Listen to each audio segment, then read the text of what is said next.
आता आम्ही आहोत बद्रीनाथ धाममध्ये। बद्रीनाथ धाम हे उत्तराखंडातील 4 धामापैकी पण एक आहे आणि भारतातील 4 धामापैकी पण एक आहे। हे बघा किती सुंदर आहे। मला मी एक माझा एक्सपिरियन्स शेअर करते। आम्ही पहिला मंदिरात घुसले, दर्शनाला गेले, बाहेरूनच दर्शन झालं आमचं, पाया पडला आणि बाजूलाच महालक्ष्मी मंदिरात गेले। महालक्ष्मी मंदिरात गेले तर तिकडच्या पुजारीने मला हे शृंगाराचं सामान दिलं महालक्ष्मी मंदिरात, दुसरं कोणाला दिलं नाही दिलं। तर आम्ही परत फिरले, तिथे भजन वगैरे चालू होतं, थोड्या वेळ भजन अटेंड केलं आणि फिरून आले। परत आमची इच्छा झाली का जास्त गर्दी नाही तर परत दर्शन करू, आणि नेमके आम्ही उभी होते, लाईन सोडली गाभाऱ्यात जायला, आम्ही मध्ये गेले, सर्वांना फटाफट दर्शन देत होते। आणि तिकडच्या मधल्या पुजारीने माझ्या गळ्यात 2 हार हे 2 हार दिले। खूप लकी फील करते मी, खूप आनंद होत आहे मला, एक नंबर। आता मी आहे बद्रीनाथ धामकडून 3 किलोमीटरवर एक गाव आहे मानागाव। ह्या गावाला देशाचा पहिला गाव असा दर्जा दिलेला आहे आणि इथून असं बोलतात का 5 पांडव सुद्धा इथूनच स्वर्गात गेलेले, ह्या गावातूनच स्वर्गात गेलेले। तुम्हाला आता मी दाखवते सरस्वती नदीचं उगम। हे बघा, हे आहे सरस्वती नदी आणि हीच नदी थोड्याच पुढे जाऊन संपते, म्हणजे इथूनच उगम आणि थोड्याच पुढे जाऊन ही नदी विलुप्त होते, एवढीच आहे ही नदी सरस्वती नदी। इथूनच चायना बॉर्डर खूप जवळ आहे। तुम्हाला एक रोड दाखवते, तिथूनच चायना बॉर्डर खूप जवळ आहे। हे बघा, हा रोड तुम्हाला दिसत आहे, हा बघा, हा रोड चायना बॉर्डरकडे जातो, पण आपल्याला तिथे जाणं अलाउड नाही, पण इथूनच चायना खूप जवळ आहे। बघा इथे जेवढे पण दुकान आहेत सर्व दुकानांना असं नाव दिलेलं आहे, म्हणजे हिंदुस्तान की पहिली दुकान किंवा इंडियाज फर्स्ट शॉप। हे बघा तुम्हाला दाखवते, हे बघा, हिंदुस्तान की प्रथम चाय की दुकान, इंडियन फर्स्ट विलेज, हिंदुस्तान की प्रथम चाय दुकान। इथे प्रत्येक दुकानाचं नाव तसंच आहे, म्हणजे का इंडियाची पहिली दुकान असं, कारण की हे इंडियाचं पहिलं गाव असं मानलं जातं। पहिला हे इंडियाचं शेवटचं गाव असं मानलं जायचं, पण आता हे पहिलं गाव केलेलं आहे। 5 पांडव माना गावातून स्वर्गात जायला लागलेले, तेव्हाच त्यांना सरस्वती नदीवरून जाण्यासाठी रस्ता नव्हता, तेव्हाच भीमाने हा मोठा दगड टाकून रस्ता बनवला स्वर्गात जाण्यासाठी, ह्यालाच भीमपूल म्हणतात। हे बघा, हा सरस्वती नदीच्या वरतीच आहे भीमपूल। बघा आहे स्वर्गरोहण मार्ग, इथूनच 5 पांडव स्वर्गात गेलेले, इथूनच त्यांनी स्वर्गाची यात्रा केलेली, सुरुवात केलेली। मी तुम्हाला दाखवते पुढचं। हे बघा, स्वर्गात जाताना 5 पांडवांची प्रतिकृती। हे बघा, पीछे जाओ, अरे 5 पांडव जेव्हा स्वर्गात जायला लागले तेव्हा फक्त आणि फक्त 5 पांडवांपैकी एकच पांडव हे स्वर्गात गेले, ते होते युधिष्ठिर, आणि त्यांच्याबरोबर एक कुत्रा गेला। त्याचं नाव जर तुम्हाला माहिती असेल तर नक्की कमेंट करून सांगा। दुसरे जे पांडव होते त्यांनी देहत्याग केला, स्वर्गाच्या मधल्याच रस्त्यात देहत्याग केला। बघा क्लिअर रस्ता आहे चायना बॉर्डर कडे जायचा, हा रस्ता चायना बॉर्डर जवळ जातो। आता आम्ही चाललो वसुधारा फॉलला, इथून 5 किलोमीटरचा ट्रेक आहे, इथूनच मानागावातून सरळ आहे। तुम्हाला नक्की अपडेट्स देऊ पुढचे। आता आम्ही वसुधारा फॉलच्या ट्रेकच्या अर्ध्या वाटेत पोहोचलेले आहेत, तुम्हाला फक्त मी इकडचं व्ह्यू दाखवते। हे बघा,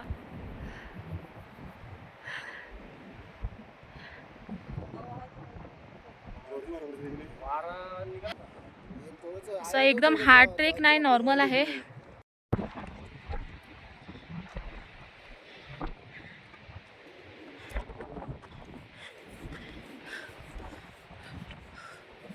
आम्ही ट्रेक करत आहोत, अर्ध्यापेक्षा झालेला आहे वसुधारा फॉलचं, म्हणजे जो पक्का रस्ता असतो तो संपलेला आहे, आता असा ऑफबीट रस्ता आहे, कधीपासूनच चालू झालेला आहे। बघा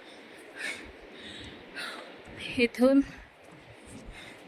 चायना बॉर्डर सुद्धा जवळ आहे, म्हणून इथून खूप सोल्जर्स वगैरे असं दिसतात आपल्याला, असं मिलिटरी बेस सुद्धा आहे।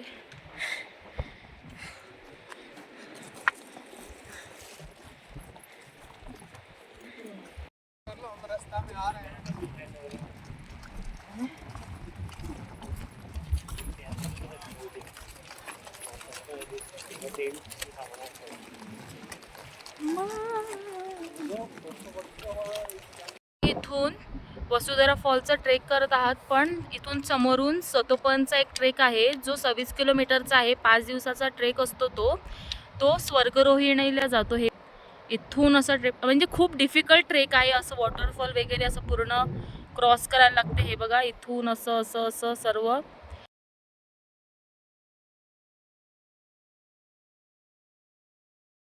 26 किलोमीटरचा तो ट्रेक असतो.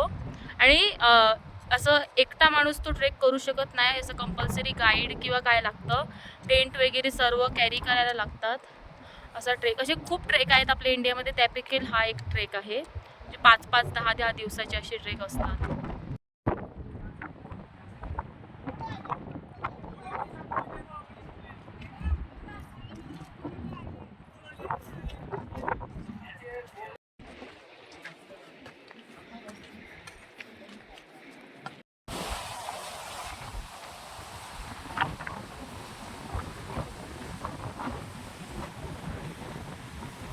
फॉलच्या ट्रेकमध्ये हे बघा कसे रस्ते आहेत.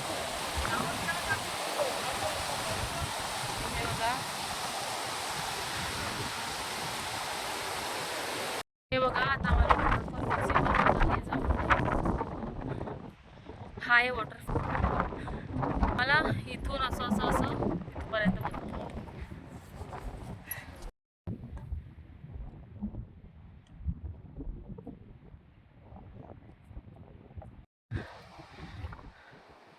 फायनली आम्ही आमच्या डेस्टिनेशनवर पोहोचलेले आहेत. पहिला स्टार्टिंगला वाटलं का असा सिंपल ट्रेक आहे हे ते, पण नंतर समजलंय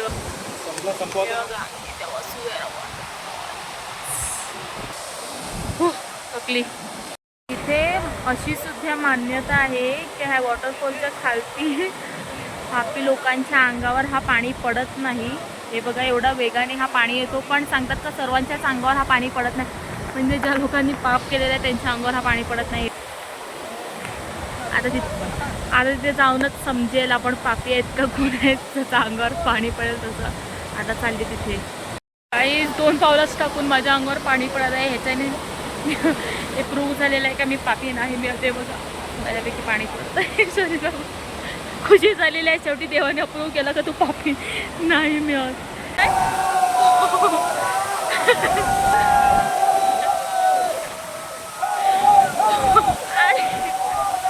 आमचं व्हेरिफिकेशन झालेलं आहे, आम्ही पापी नाही.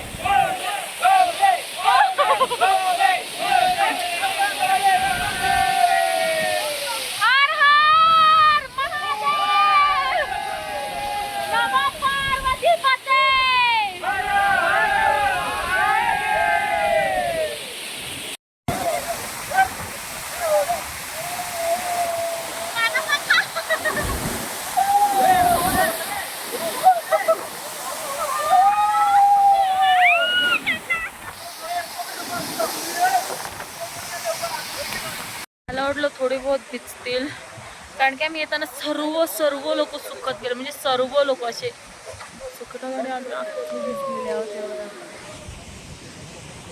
आम्ही वसुधरा फॉलवरून खालतून असं उतरून हा रूट घेतलेला आहे. बघा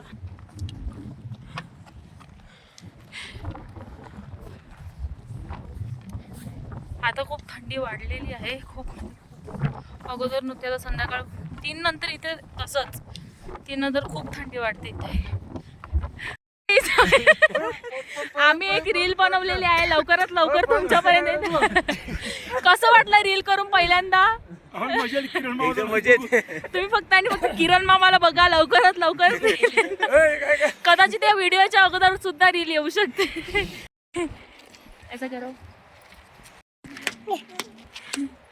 फोटो खींचना ऐसे नाच के दिखाओ, नाच के दिखा.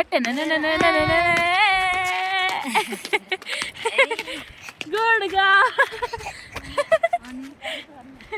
तू भी नाच के दिखा. गिर जाएगी, अरे गिर जाएगी.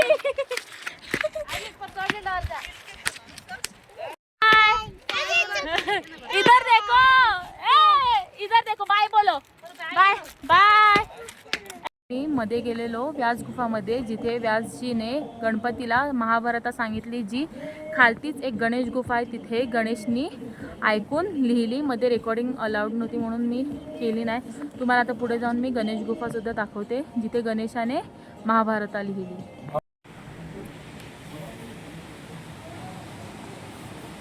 आता आम्ही व्यास गुफाकडून आलेलो आहोत गणेश गुफाकडे. हे बघा, इथे पण मला असं वाटतं मध्ये रेकॉर्डिंग नसणार, पण तुम्हाला मी स्टोरी नक्कीच सांग.